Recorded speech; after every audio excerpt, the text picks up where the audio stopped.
तुम क्यों 2 घंटों से क्रिकेट खेल रहे हो? तुम क्यों 2 घंटों से क्रिकेट खेल रहे हो? ये एक प्रेजेंट परफेक्ट कंटीन्यूअस टेंस है और उसका ये डबल इंटेरोगेटिव है। ठीक है, डबल इंटेरोगेटिव इसलिए क्योंकि इसके बीच में क्यों एक इंटेरोगेटिव वर्ड यानी कि एक प्रश्नवाचक शब्द आता। प्रेजेंट परफेक्ट कंटीन्यूअस को पहचानने के लिए क्या करते हैं हम लोग? वाक्य के एंड में लिखा होगा रहा है, रही है, रहे हो, प्लस उसमें समय भी दिया होगा कि कब से या कितनी देर से। ठीक है, अब ये प्रेजेंट परफेक्ट कंटीन्यूअस टेंस तो है ही, लेकिन उसका क्यों, तुम क्यों, उसका इंटेरोगेटिव भी है और उसमें डबल इंटेरोगेटिव। ठीक है, तो इस तरह से आप किसी भी सेंटेंस को सबसे पहले आइडेंटिफाई किया करें। ठीक है, हमने आइडेंटिफाई कर लिया कि ये प्रेजेंट परफेक्ट कंटीन्यूअस टेंस का डबल इंटेरोगेटिव है। अब इसको ट्रांसलेट करने के लिए हमारे पास ये एक प्रोटोकॉल है, ये एक स्ट्रक्चर है जिसका इस्तेमाल करके हम सेंटेंस को ट्रांसलेट कर पाएंगे। ठीक है ना, चलिए शुरू करते हैं। तो तुम क्यों 2 घंटों से क्रिकेट खेल रहे हो?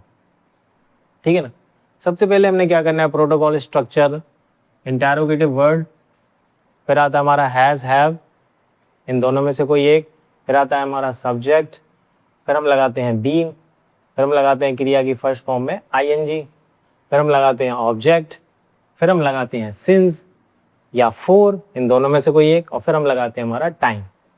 ठीक है ना, इन सारे सेंटेंस, इस पूरे सेंटेंस में ये हमारा तरीका रहे। ठीक है, तो सबसे पहले हमें क्या करना है? हमारा इंटेरोगेटिव वर्ड। तो इस पूरे सेंटेंस में इंटेरोगेटिव वर्ड कौन सा है? क्यों। क्यों, क्यों को अंग्रेजी में कहते हैं वाई। तो सबसे पहले इंटेरोगेटिव वर्ड हमने लगा दिया वाई। फिर हैज और हैव में से क्या लगना है? डिपेंड करता है सब्जेक्ट पर। अगर हमारे सब्जेक्ट ये आई, यू, वी, दे, बहुवचन करता तो हम लगाते हैं हैव। अगर हमारा सब्जेक्ट है ही, शी, दिस, दैट या एक वचन करता तो हम लगाते हैं हैज। हमारा जो सब्जेक्ट हुआ है तुम, और तुम के साथ हम लगाते हैं हैव। तो हमने लगा दिया इंटेरोगेटिव वर्ड वाई और फिर हम लगाएंगे हैव। तो वाई हैव, और फिर हमारा आता है सब्जेक्ट, सब्जेक्ट है तुम, तुमने यहाँ लगा दिया यू, वाई हैव यू। फिर लगाते हैं हम बीइंग, फिर क्रिया की फर्स्ट फॉर्म में आईएनजी, क्रिया है इसमें खेलना यानी कि प्ले, और उसमें I N G playing.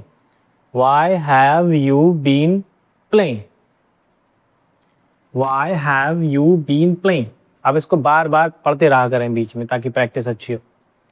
Why have you been playing, फिर हमारा ऑब्जेक्ट, ऑब्जेक्ट है हमारा cricket, why have you been playing cricket. यहां तक तो ठीक है। Why have you been playing cricket. अब सिंस या फोर, देखिए सिंस तब लगता है जब पॉइंट ऑफ टाइम हो, यानी कि हमें पता हो टाइम कहाँ से शुरू हो रहा है। और फोर जब लगता है जब हमें टाइम का नहीं पता टाइम कहाँ से शुरू हो रहा है, सिर्फ अवधि दी होती है, जैसे 2 घंटे, 3 घंटे, 4 घंटे। पहले की वीडियो में मैं बता चुका हूँ। ठीक है ना, तो इस वाले सेंटेंस में 2 घंटे सिर्फ अवधि दी हुई है, ये नहीं पता कि टाइम कहाँ से शुरू हो रहा है, यानी कि पॉइंट ऑफ टाइम नहीं है बट ड्यूरेशन ऑफ टाइम यहाँ पर है।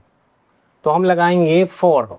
अगर पॉइंट ऑफ टाइम होता तो हम लगाते हैं सिंस, अगर ड्यूरेशन ऑफ टाइम है तो हम लगाते हैं फोर। यहाँ पर है ड्यूरेशन ऑफ टाइम, इसलिए हमने लगा दिया फोर। तो why have you been playing cricket for, why have you been playing cricket for 2 घंटों से 2 hours। Why have you been playing cricket for 2 hours? Why have you been playing cricket for 2 hours? ये हमने present perfect continuous tense का double interrogative Hindi से अंग्रेजी में translate किया इस स्ट्रक्चर की मदद से। अगर ऐसे ही करके आप सेंटेंस और ट्रांसलेट करें और उनकी प्रैक्टिस करें तो आप कभी भी कंफ्यूज नहीं होंगे। ठीक है, चलिए दूसरा सेंटेंस लेते हैं। सुनील शेट्टी कहाँ 2 बजे से यात्रा कर रहे हैं? ये भी प्रेजेंट परफेक्ट कंटीन्यूअस का डबल इंटेरोगेटिव है। सुनील शेट्टी कहाँ 2 बजे से यात्रा कर रहे हैं? तो सबसे पहला हमारा इंटेरोगेटिव वर्ड कहाँ, कहाँ को कहते हैं वेयर, हमने लगा दिया where.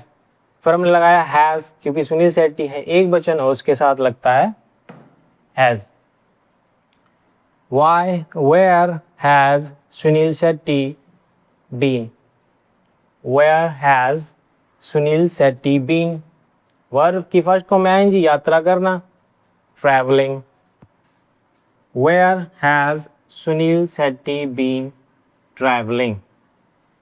Where has Sunil Shetty been traveling to? ये टू किसी जगह के लिए होता है, हम किसी जगह जा रहे होते हैं। जैसे ही सुनील शेट्टी मुंबई यात्रा कर रहे हैं तो Sunil Shetty has been travelling to Mumbai. तो चूंकि यहाँ पर इंटेरोगेटिव वेयर है तो टू अपनी जगह पर ही रहेगा। इसका मतलब है इसके बाद में प्लेस आनी थी लेकिन वो इंटेरोगेटिव में बदल गई, ठीक है ना। खैर, where has Sunil Shetty been travelling to, अगर आप चाहें तो इसको हटा भी सकते हैं। Where has Sunil Shetty been travelling, अब 2 बजे से ये एक पॉइंट ऑफ टाइम याद रखें। रिमेंबर, पॉइंट ऑफ टाइम का मतलब हमें पता है कि टाइम कहाँ से शुरू हो रहा है, टाइम कहाँ से शुरू हो रहा है, 2 बजे पॉइंट ऑफ टाइम। तो where has Sunil Shetty been travelling since, point of time के लिए हमेशा सिंस का इस्तेमाल करें। Where has Sunil Shetty been travelling since 2 o'clock, since 2 o'clock। Sunil Shetty 2 बजे से कहाँ ट्रैवल कर रहे हैं, 2 बजे से कहाँ के लिए ट्रैवल कर रहे हैं। Where has Sunil Shetty been travelling to. तो उम्मीद है आपको अच्छा लगा हो ये वीडियो कि हमने कैसे प्रेजेंट परफेक्ट कंटीन्यूअस टेंस के डबल इंटरोगेटिव को अंग्रेजी में तब्दील करना, उसको ट्रांसलेट करना सीखा। किसी भी सेंटेंस को ट्रांसलेट करने के लिए, किसी भी टेंस को ट्रांसलेट करने के लिए हमारे पास उस टेंस का होता है प्रोटोकॉल हमेशा अच्छे से स्टडी करने चाहिए। एक बार आप इनको अच्छे से स्टडी कर लें तो आप कभी भी कहीं भी कैसे भी सेंटेंस को अंग्रेजी में ट्रांसलेट कर सकते हैं। अगर इनकी प्रैक्टिस आप बार बार करेंगे तो आपकी इंग्लिश फ्लुएंट हो जाएगी। Thank you so much for watching the video. My name is Mohammad Shahrukh and this is my channel English Ka Teacher 94. If you like the video, if you like the content, like the video, share the video, subscribe the channel, press the bell icon and see you in the next video.